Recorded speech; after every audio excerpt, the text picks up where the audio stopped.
Perfect example of what is wrong with our system at the moment when it comes to people who say that they want to take care of Australian jobs. Now, you know and I know there is one hell of a mess at the moment about Australia's submarines, about whether they should be built in this country by a company that I think, let's be honest, was aptly described by a former Defence Minister as somebody who wouldn't trust to build a canoe.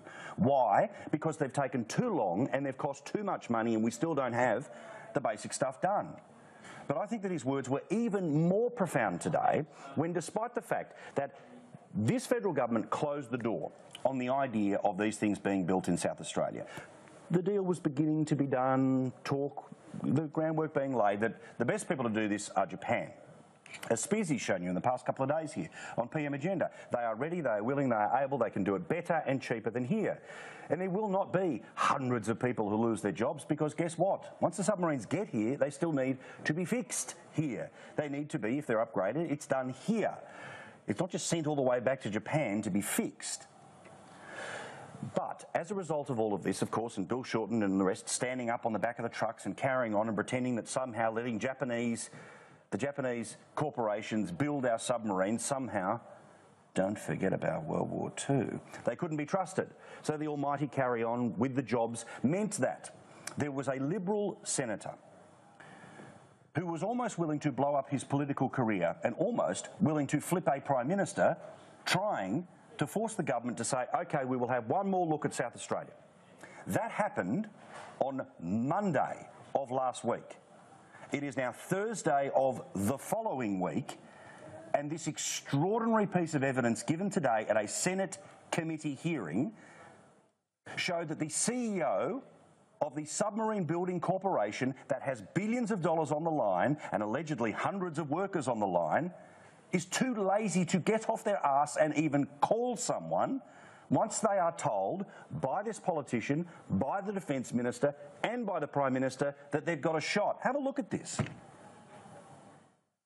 You are the nation's preeminent shipbuilders. Well, it's obviously we'd be interested in anything government has to say about future submarine acquisition process. Have you had any dialogue with the government since the Prime Minister gave a commitment to involve Australian shipbuilders in the competitive evaluation process? No, but we stand ready for those conversations. So are you being proactive? Have you reached into the Defence Minister's office and sought him out? No, we haven't. I mean, the Defence Minister was, as you know, was at ASC 2 weeks ago, but we definitely haven't sought him out since then.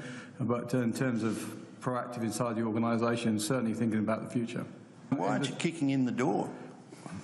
Well, I've been selling things a long time in my life, and I would be rat-tat-tat on the door.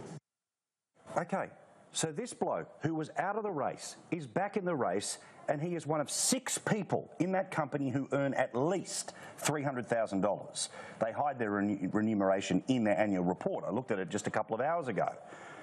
There are 6 people in that company who earn more than $300,000, and none of them thought to even ring the senator asking those questions, to even ring the Liberal MP who got them back into the negotiations. They can't just not build a canoe, they can't use a phone.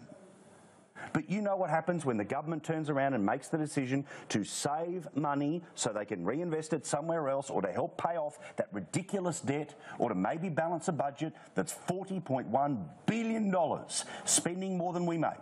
Oh, the hellfire and brimstone that'll come their way.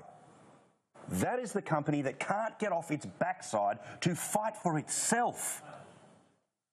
Do you think we should give them a few more $1 billion and just see what happens? I don't. Keen to know what you think. #PM Live. Email pmlive@skynews.com.au. David Hicks, so much more. We'll get into all of that very shortly.